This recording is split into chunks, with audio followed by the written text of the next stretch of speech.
On Davidson Avenue, 1 mile east of Highway 164 and East Main Street intersection, sits the entrance to Hillcrest Park, home of the now-defunct Nike missile base, known to the Waukesha, Wisconsin locals as the Old Hillcrest Doom Tower. From 1956 to 1964, the active site was home to 8 Ajax and Hercules missiles that were launched 1 mile south of the D Battery. The actual location, now overgrown and overrun, is still the home of the blast building, troop quarters, circular water reservoir, and radar tower. If you Google Nike Battery 74, you can read all about it. It used to house 3 U.S. Army units during its years of operation, and on August 1st, 1964, it was designated inactive. There's no documentation as to why this was, since the Cold War didn't officially end until 1991, after the fall of the Berlin Wall in 1989. Since I lived in Elm Grove, a mere 15 minutes away, I decided to see if I could find out any answers for myself. I visited the Waukesha Library to see if there would be any more documentation on the site aside from what we already posted online. The good thing about actually going to the library is that very rarely can you find microfiche on the internet. And though it may be tedious, the farther you dig, the more likely you will come up with something. And that something is exactly what I found. A photograph dated July 31st, 1964, one day before the site was designated inactive. That one fact caught me as odd. Usually when a site is retired, it is decommissioned, not designated inactive. The photograph I found was the senior officers and technicians that were assigned to the site.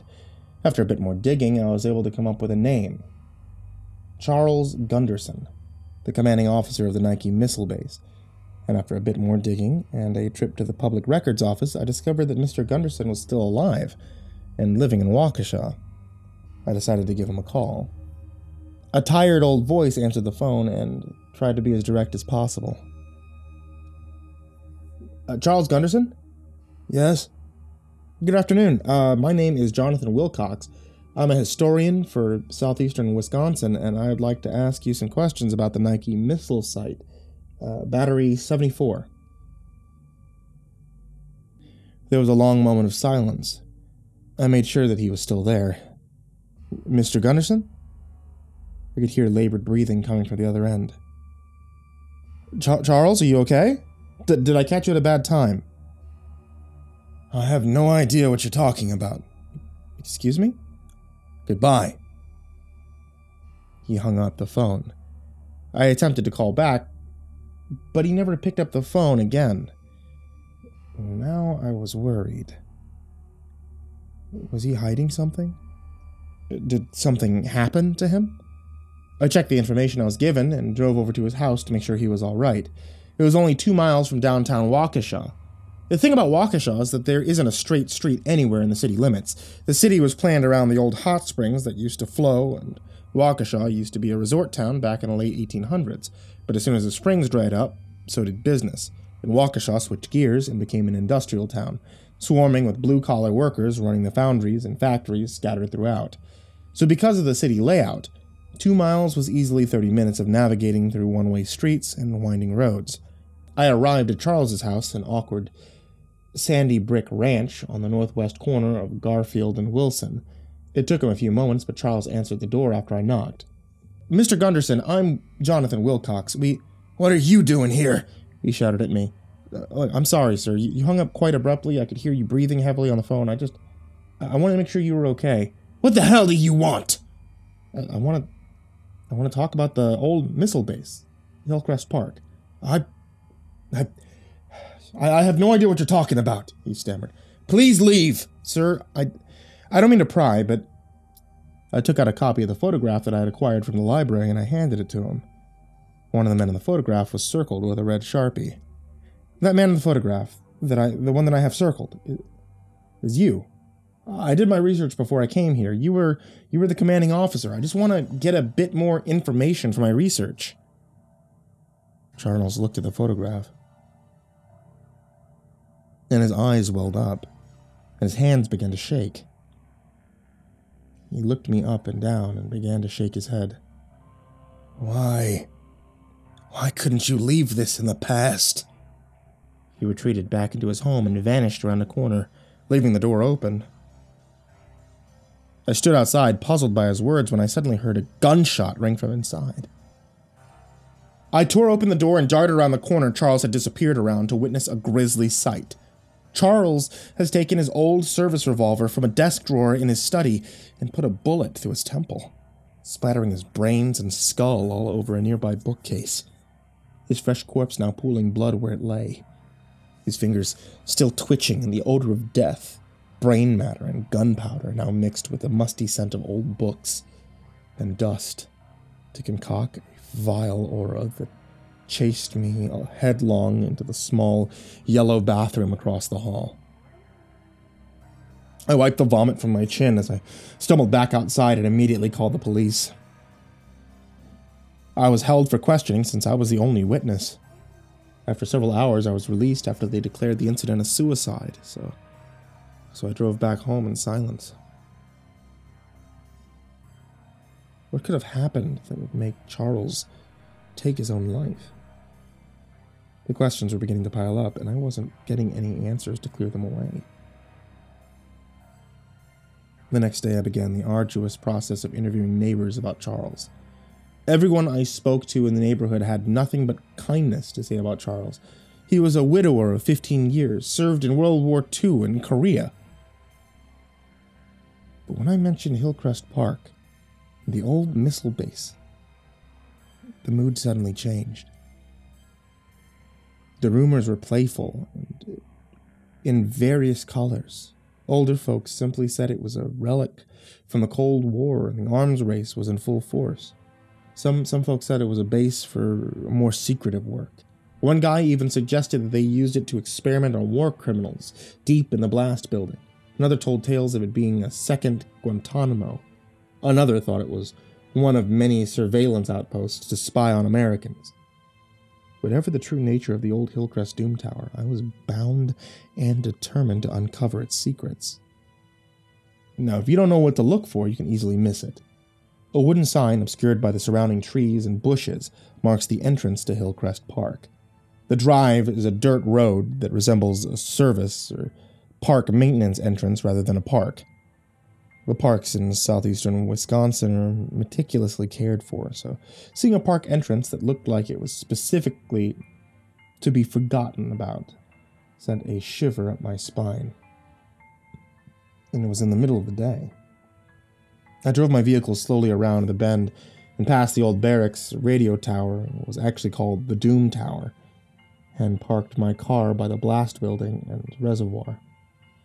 I got out and snapped some photos of the neglected grounds and chuckled at some of the more poignant graffiti, especially the one that instructed me on who to call if I needed a good time.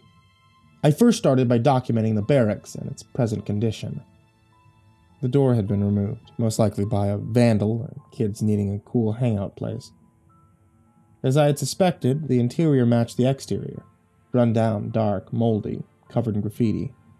I heard some rustling in the far corner, but it only turned out to be a squirrel. I left the troop quarters and documented the old Doom Tower itself. There wasn't much left of it but its iron frame, but something about it still standing gave me an eerie sensation. Out of all the things that still stood the test of time, since the base was marked inactive, the Doom Tower actually appeared to be the one thing that defied aging. Like someone had been caring for it all these years. It stood out, like a sterile blue sore thumb. None of the paint was peeling. There was no sign of excessive rust or decay. I climbed the ladder to the top, and the view from the summit was spectacular. You could see down the valley of Waukesha and almost all the way up to I-45. Suddenly I heard a faint echo. If you see pictures of the Doom Tower, you'll notice there's a large pipe or a tube that's the central support for the structure. I initially thought it would be just that, but it was hollow, and I couldn't see the bottom when I looked down in, meaning that it must have gone down for quite a ways.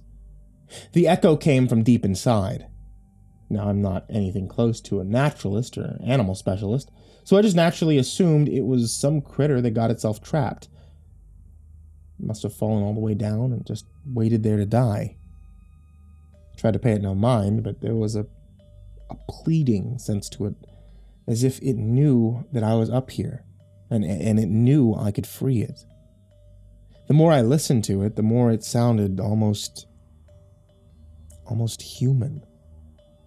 I figured I must have been matrixing the sound that I was hearing, but I swear to God, it sounded like it was crying out a word or something. Chaw, bellowed.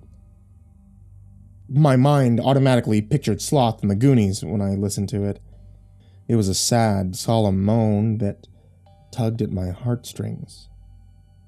But there was absolutely no way I could fit in that tube, so I just decided nature would take its course, and I climbed down the tower.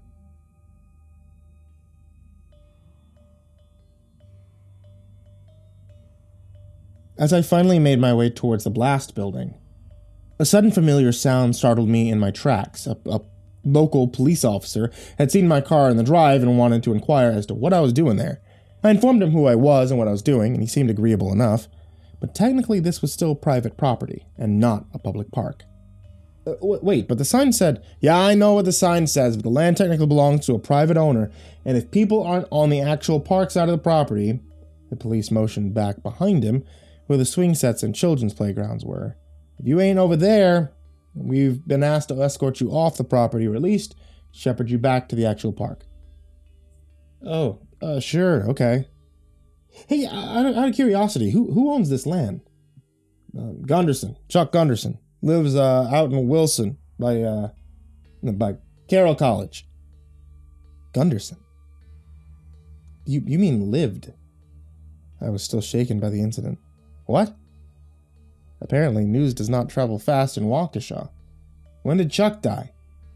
The other day, I was the last one to see him alive. You mean... His memory was starting to kick in. You mean that's what all the commotion was over there? I didn't know it was old Chuck. Yeah, I asked him about this place, actually, and then he went to his study, and he, shot himself. Jesus Christ. What did you ask him? Just that I was curious as to why the place was closed down in 1964. No explanation in any reports or archives. I've lived at the library for days trying to find some explanation as to what happened here. And the only clue I've got was Mr. Gunderson, so I called him, and he hung up on me. Fearing the worst, I drove over to check on him, and then... That's when it all happened. Damn. The policeman just stood there for a moment, deep in thought. I know I'm gonna regret doing this, but come on. He started walking towards the blast building and flipping through his keys. But Chuck ain't around no more to bitch us out for not doing our jobs. I guess he's been hounding us ever since then to make sure nobody ever came near this place. And when more and more of it just started falling apart, the mayor himself, he turned it into a historical landmark and made part of it a park. Chuck was happy for some reason, knowing that it wouldn't be torn down. And that's the part I never got. I mean, who would care if this old abandoned building was demolished? But like you said, ain't no one been here since the 60s. The officer finally found the key he needed and unlocked the large padlock barricading the front door to the blast building. Now, you got 1 hour. You hear me? I ain't losing my job over this, but damn it, I want to know what's down there too. The officer jerked open the door as much as it would, and I slipped inside. Hey, wait! He stopped me and handed me his flashlight. You might need this. I took the heavy mag light and thanked the officer. I'm going to be waiting out here. As I said, you got 1 hour. If you ain't out by then, you're on your own. I thanked him once again, and he closed the door behind me. I clicked the light on, hung my camera on my neck, and turned my Bluetooth voice recorder on. With the headset just in my ear, it allowed me to focus on my surroundings and watch my step just in case. The air was foul. Not at all what I was expecting. I was preparing myself for a musty basement that no one had been in for years, with the occasional moles and moss. But there was a definite stench in the air. It was like rotten eggs, a porta potty. Not powerful, but enough for you to notice. I took note of my watch. It was 3:23 p.m. I made sure to document the time with my recording just to make sure I got back to the door in an hour. I sure as hell didn't want to be left inside. The first room I entered was a simple entranceway, or mudroom, like a connection between the garage and the rest of the house.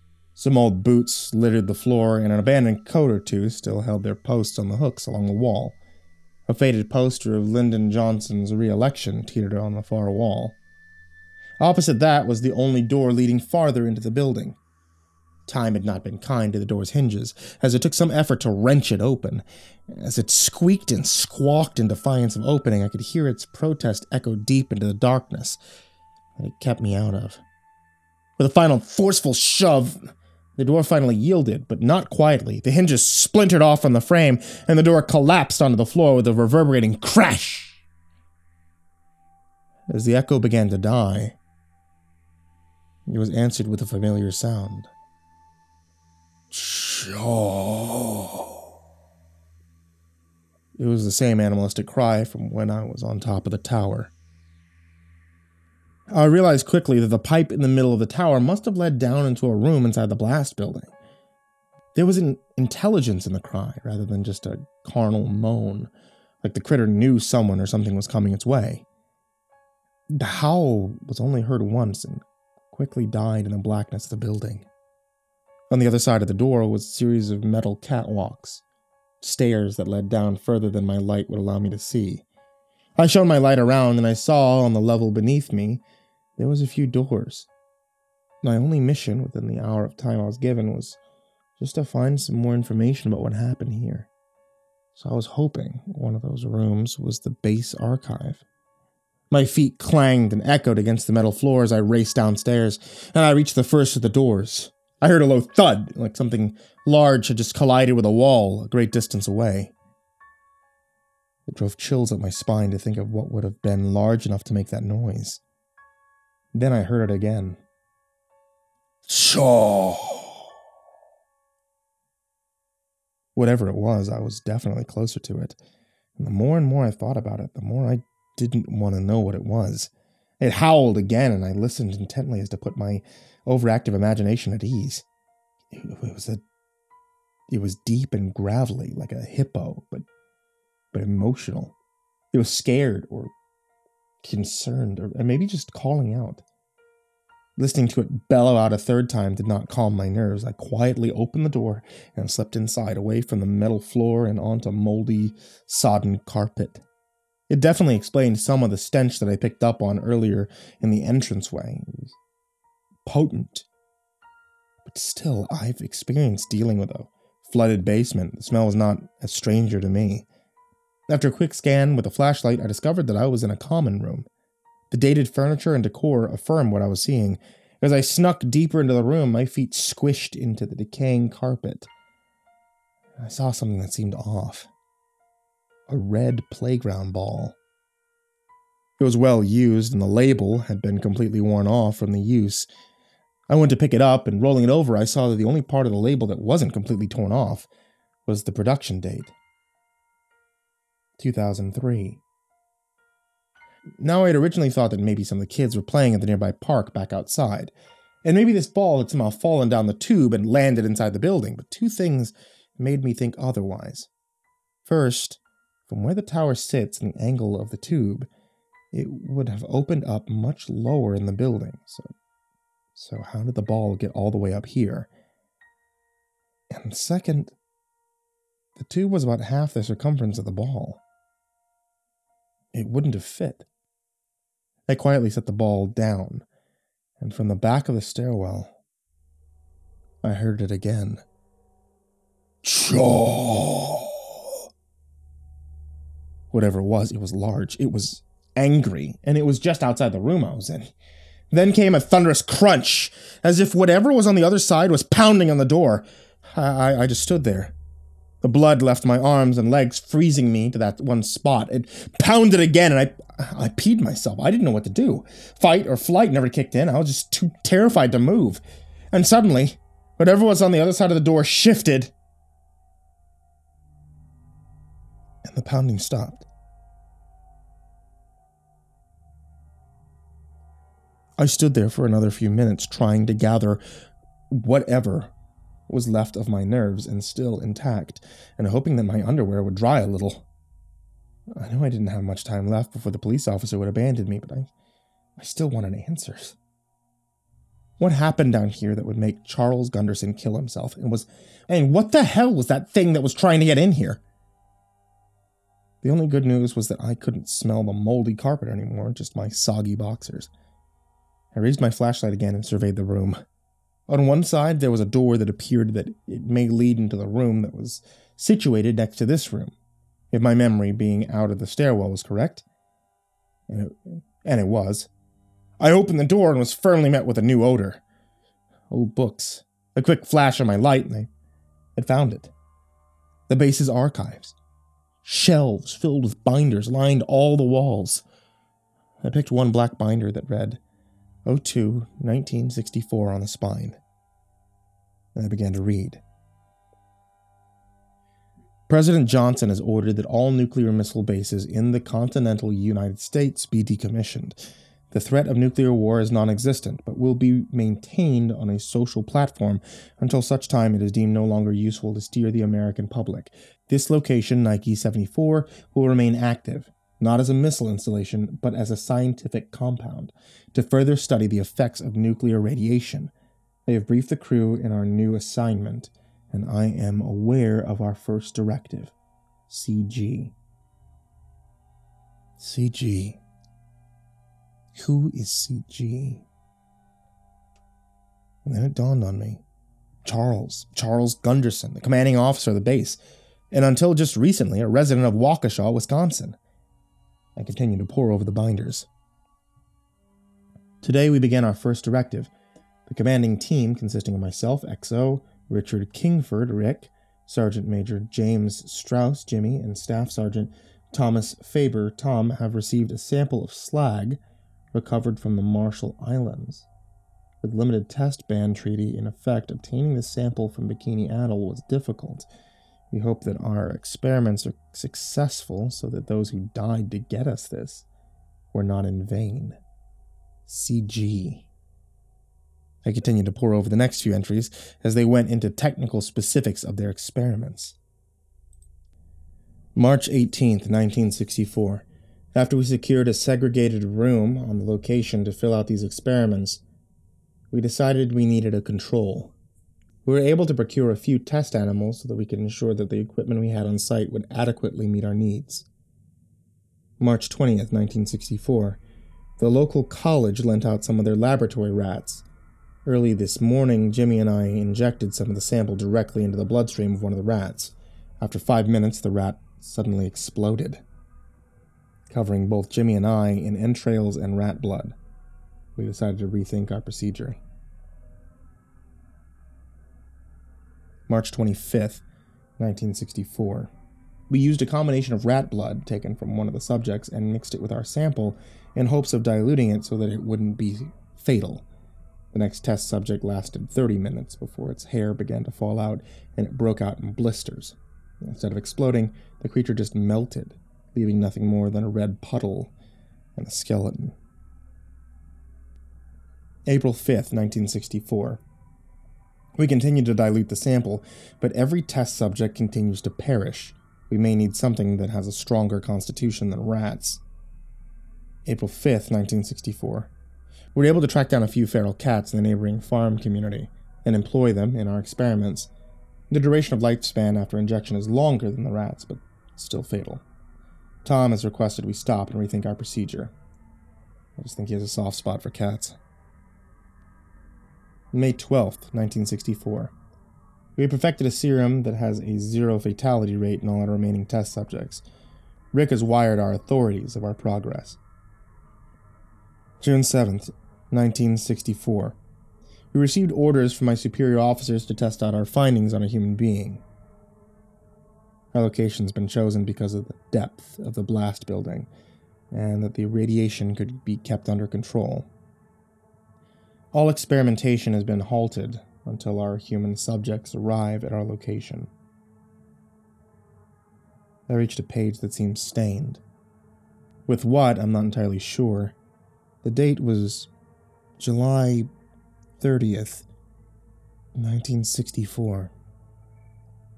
2 days before the base was designated inactive. Our test subject was Graham Phelps, who was convicted of arson. The subject was delivered to our installation and led into a cell where the necessary precautions were administered. He was sedated and strapped to an operating chair in room J57, which had been reinforced with concrete months prior. The experiment was simple: expose the subject to increasing amounts of radiation and sample serums that we had developed, and monitor the effects and measure the damage. We began the experiment with 100 cc's of the serum. The subject was injected with a dosage, and the effects were instantaneous. The subject began to convulse violently as the radiation traveled throughout his bloodstream. Next, the skin began to blister and melt, leaving visibly open sores. The subject began to scream in pain, and we were instructed to terminate the subject at that point. Rick, Jimmy, and Tom entered the room, wearing protective suits as they prepped the subject for termination. The subject suddenly... Just then, there was a crash through the door, leading back into the stairwell, and the gigantic thing, for lack of a better term, barreled into the archive room with such momentum that it toppled over the nearest bookcase, and with that, it knocked over the next, and the next, and the next, like a set of steel dominoes, and it was headed my way. I tucked the binder I was holding under my arm and headed for the common room. The shelves collided against each other, hurling dirty old books across the room and kicking up decades of dust and mold into the air. He was only 20 feet to the next room, but the billowing, noxious cloud soon overtook me, and I was lost in a fog of dirt and grime. The odor was stale, and I could taste copper as it seeped into my mouth. I tried to stumble my way towards the door, but I must have gotten turned around, and instead of running headlong into the common room, I collided with what felt like padded walls. A padded wall that was now swelling and retracting. It was breathing. The dust finally began to settle, and I stared at the ground, attempting to regain my bearings. The wall was dark and billowy and still heaving in and out. Shapes slowly took form, and what was dark and billowy was now tattered fabric and muscle. I gazed down at the floor, and what once appeared to be large boxes were enormous bare feet, hairy, filthy, nails that were ingrown and yellowed. My head tilted upward, and I realized the fabric was shredded clothes, and not just any clothes, but a scraggy and frayed uniform. I raised my head still upwards. Feet led to legs, legs to hips, hips to a torso, which led to massive shoulders, a thick, veiny neck that was larger than my thigh in circumference, and as it bent down to get a good look at me, a hideously disfigured human face. A few strands of brown hair littered its massive head, and his eyes looked like he had lost a fight with a lawnmower. He glared at me with one good eye, while the other, which was clouded over, looked in a completely different direction, and he grunted at me. I felt my shorts grow soggy again. He aimlessly sniffed at the air like he could smell the fresh piss in my pants, but couldn't quite tell where it was coming from. I began to slowly back away from him, as I could see I was only about 2 feet from the doorway. He craned his neck back to me and stopped me from moving any further. His brow furrowed, and he leaned back and let out a mighty roar. Achoo! I took my chance. I bolted through the common room door in an attempt to escape back to the surface, but as I reached the door that connected the common room to the catwalk, he was there to impede my progress. I thought his massive size would make it difficult to move through the room that he just destroyed, but his reflexes and dexterity were electric and feral. With one swipe of his massive paw, he clutched me from the hallway by the neck and hurled me into the darkness down below, and I screamed like a baby the entire way down. And then blackness. I woke up to the sound of buzzing. I sat bolt upright and gasped, but the air was protrudely rotten, and I vomited immediately. The ground was squishy and furry. I looked around, but I couldn't immediately find the flashlight the officer had given me until I laid back down on the plush ground and felt its metal housing digging into my spine. I wiped my mouth on my sleeve and picked up the flashlight and found that it still worked, although I Wished it hadn't. As soon as I clicked it on, I discovered the soft ground was nothing more than the decayed, partially half-eaten corpses of thousands of forest creatures. Squirrels, chipmunks, rabbits, raccoons, birds, and foxes made up the floor of the stairwell. And their decaying flesh poisoned the air. I scrambled to find the bottom of the stairs, and in my haste, forgot about the binder I had with me at the time of my descent.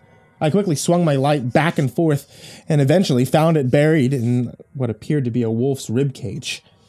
Trudged back through the woolly swamp of putrid animal cadavers towards the binder, and I could feel the maggots crawling up my legs and the bot flies circling around my head as I reached down and pulled the tome free of the animal's remains. The puke rose in my throat once more, and I retched again. I ran back to the stairs as quickly as I could, and I climbed several levels before I stopped to rest. Now that I was out of the filth, I surveyed my own body for any injury. Surprised to find that aside from a few fly bites and scratches, I was fine. As I collected myself more, I glanced at my watch. Which now read 5:14. 5:14 p.m.? That meant that the officer who was waiting for me to return to the surface was gone. I was on my own this time. I started nervously going over all the possibilities that awaited me once I got back to the top. Did he lock the door behind me? Did he get back?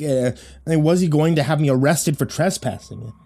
Then I started thinking of worse scenarios. How did I know it was 5:14 p.m. on the same day? How long had I been down here? It was in this panic that my light just happened to scan past a partially ajar bulkhead that was fenced over with chicken wire and small planks of decaying wood. I limped over to the door and began to look for any clues as to where this door led. A plaque, caked with years of grime and rot, sat bolted to the wall next to the door. I scraped off as much as I could to reveal an alphanumeric label. J57. I tore away the boards and wire as efficiently as I could in my condition. Once I had made enough of a hole in the blockage, I crawled in past the bulkhead and forced it closed behind me, straining to turn the bulkhead's wheel to bolt the heavy door into place. I slumped down onto the damp floor in exhaustion and just stayed there motionless. When I finally felt myself blink back into consciousness, I finally took in my surroundings. I was in some kind of control room. One that looked through a shattered glass partition into another circular inner room. Then I remembered. The plaque on the outside of the bulkhead, J57, J57, this is the room where the experiment was conducted. That's what I remember. I never finished reading the entry. I flung the binder back open and rifled through the pages until I came back to where I left off. The subject suddenly exploded, covering the 3 men with radioactive blood and entrails. Protocol states that the room needed to be sealed immediately to contain the radiation. I sat in the control room helpless as I watched Rick and Tom succumb to the radiation and finally perish. Jimmy's fate was much more extreme and heart-wrenching. His hair began to fall out and his body began to deform. His face slid from his skull as his body swelled.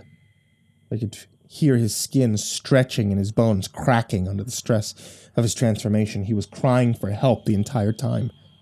His speech began to slur until it became unrecognizable sounds of fear and pain.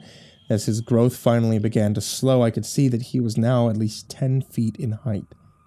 But the girth of his frame simply wouldn't allow him to fit through the door. I could still recognize his face. It still looked like Jimmy, but the radiation mutated into a feral beast. He thrust his meaty paw against the glass and shattered the viewing window, cutting my face in the process. I fled from the control room and bolted the door behind me. The entire time he was calling my name for help. But his deformity now prohibited his mouth to forming the correct Charles. It now resembled a garbled chew, cho, or chaw. No, that can't be possible. That hulking beast is Jimmy Strauss. That would make him as old as Mr. Gunderson. I took another look at the experiment room, the old blood spatters over the glass shards that littered the inner chamber and the control room. I slowly peered beyond the glass to see exactly how the radiation affected these men. The mangled remains of a human corpse lay splayed open on the operating chair in the center, skin worn away by time, showing nothing more than a skull frozen in an expression of unbearable pain. On the floor lay two humans dressed in a primitive protective clothing. I can only assume that these are the remains of Richard Kingford and Thomas Faber, the two who did not survive the experiment. I opened the binder back up and read the last entry. The experiment lab was sealed, and after reporting the incident to my supervisors, the base was designated inactive. In the months that followed, the crew was reassigned, and the details of the failed experiment were covered up. The deaths of Rick and Tom were explained as military accident, and even though their caskets were empty, they were given a proper burial. Jimmy, on the other hand, will suffer a fate worse than death. He is now a prisoner in the nuclear tomb, and only I know about him. This is my punishment also. No man should have to suffer through this alone. I'll do what I can to make Jimmy as comfortable as I can, until I perish from this earth. CG. It all started to make sense now. Why this land was owned by Mr. Gunderson, why the beast called out Chaw. Charles Gunderson was the only one who knew about the beast. And the beast knew only of Charles. I left the room and I began to head back up towards the surface. I knew James Strauss would be roaming the dark corridors, and he deserved to know what became of his old friend. I was 2 levels below where I originally thrown into the pit, when I heard him stomping around aimlessly and angrily. Originally, I would have been terrified, but now it was all replaced with sorrow and pity. I decided that I should get it over with as soon as possible. I called out into the darkness, "Jimmy!" The words reverberated against the concrete. No response. Jimmy, Charles sent me!" Suddenly, I heard a calm, thunderous footsteps approaching from a corridor. Around the stairwell, I shone my light in their direction to see a massive hole in the wall. There was movement from within, and it was getting closer. A thick, bulbous head reached out from within and gently grabbed the edge of the hole, followed by the rest of Jimmy. Now that I was no longer fearing for my life, I was able to appreciate his massive frame. The journal was accurate. He stood about 10 feet tall. By the looks of it, he'd grown accustomed to stooping over to fit within the hallways, so if he were to stand fully upright, he might be closer to 12 or 15 feet. His arms were as thick as tree trunks, covered in matted, mossy hair. He glared at me across the stairwell as best he could with one good eye, and he called out, "Chaw!" He sniffed the air, and I knew that he could tell the difference again. Like a pet identifying his master, Jimmy was trying to figure out why I didn't smell like Mr. Gunderson. "Who are you? Or Chaw?" He was deformed, not mentally challenged. He was doing the best he could under the circumstances, and I figured it would be best to play to the remains of his humanity and appeal to his compassion. My name is John Wilcox. I'm from Elm Grove. I'm a historian. Are you Jimmy Strauss? Jimmy nodded in silence. I called out again. "Do you know what year it is, Jimmy?" He looked at me for a while, cocked his head at an angle, and then, after a few seconds, shook his massive head. "But believe it or not, Mr. Strauss, the year is 2010. And I have some sad news for you." Jimmy leaned on the railing, his face full of worry and concern. "Your friend Charles, he died several days ago." Immediately, giant pools began to well up in the great man's eyes and poured down his face into the darkness. His sobs resembled the cries of a bear that had become trapped. He collapsed to the floor. He began to wail over the loss of his only friend in the world. I didn't know what else to say. For 40 years, he had been trapped in this tomb, and his only link to the world outside. His only link to the world outside was gone. What could there have been said? He stood up and he looked out towards the ceiling of the stairwell and wiped away the tears with his tremendous hands. He took a deep breath, and a calm came over him. He almost appeared to grin. "You go." His voice was soft and articulate. Probably the most he had sounded like his old self since the accident. He then turned to face the wall. He raised his monstrous arms over his head and violently began to pound on the concrete wall. It shook the entire stairwell and almost caused me to lose my balance and fall over back down to the bottom. He bellowed out this time, "Go!" I didn't need any further instructions.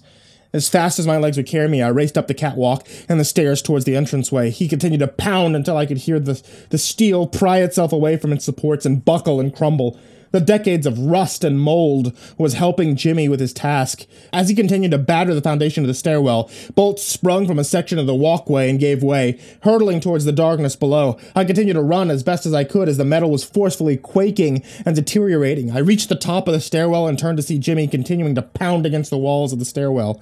A second later, there was a titanic crack, a deafening screech, and I had leapt into the entryway just as the entirety of the catwalk had buckled and plummeted into the inky blackness below,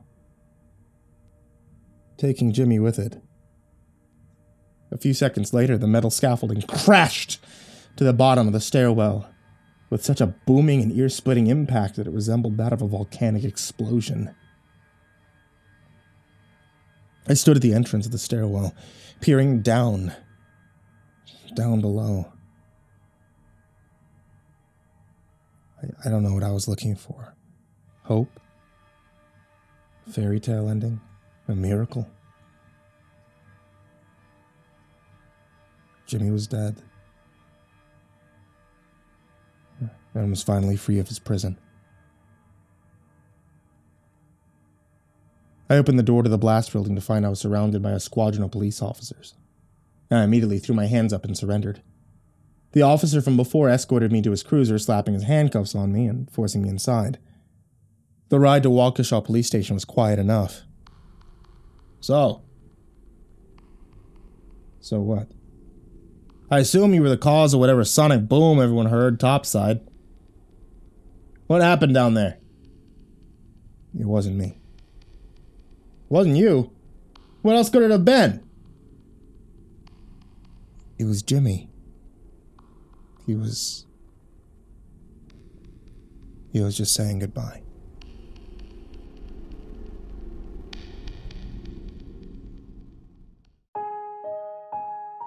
Hey there, kids, and happy Halloween. It's me, MrCreepyPasta, and I wanted to tell you thank you so much for watching tonight's video, or listening to tonight's episode, this Oktoberfest, on the podcast.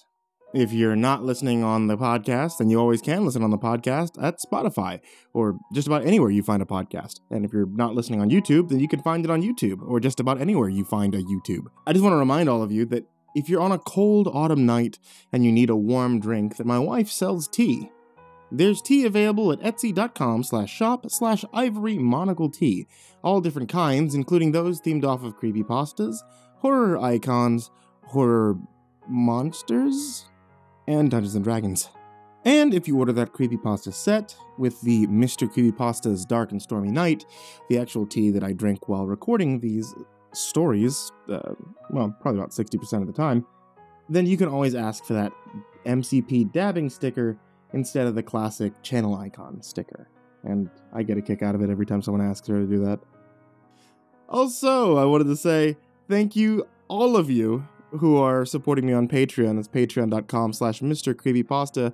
If you ever want to help support the show, keep the lights on, feed my cats and the like, you can always head over to patreon.com/MrCreepyPasta, and you can support the show there. Even $1 is greatly appreciated. And I have a very special thank you to these guys, such as Jordan Alexander Sanchez, Mr. Thud, Ken Lando Higuchi, Chompski, Nico, Kaeo, Tristain Pelton, Stephen VanHuss, Chance Burnett, Deanna Kraus, G. Weevil 3, TheRedOakShieldVirus, CoryxKenshin, Pothead Holmes, Rival1, JimboTheHutt, Caspian, Jordan Nells, The Village Witch, Hades' Nephew, Jordan Wayne Deckard, Bradley Leipe, Ann Charan, Acid System, Mike Bullock, Fooly Cooly Dude, Prozac and Pancake Appreciation, Ryan Arse, Cryptic Nightmares, Shadow Morningstar, Brianna Wright, Someone You Love, Said the King 56, Bad Honey, S-Man, Kiri the Sloth, Thomas Burgett, Liam Newman, Sky Harbor, Caleb Dougal, Last Blade Song, Rafael Rodriguez, The Ginger Bros, and Aaron Stormcrow. And another thank you to all you guys who are in the description down below. Thank you guys so much for watching. Thank you all for listening. And I hope you all have a wonderfully happy Halloween. Sweet dreams.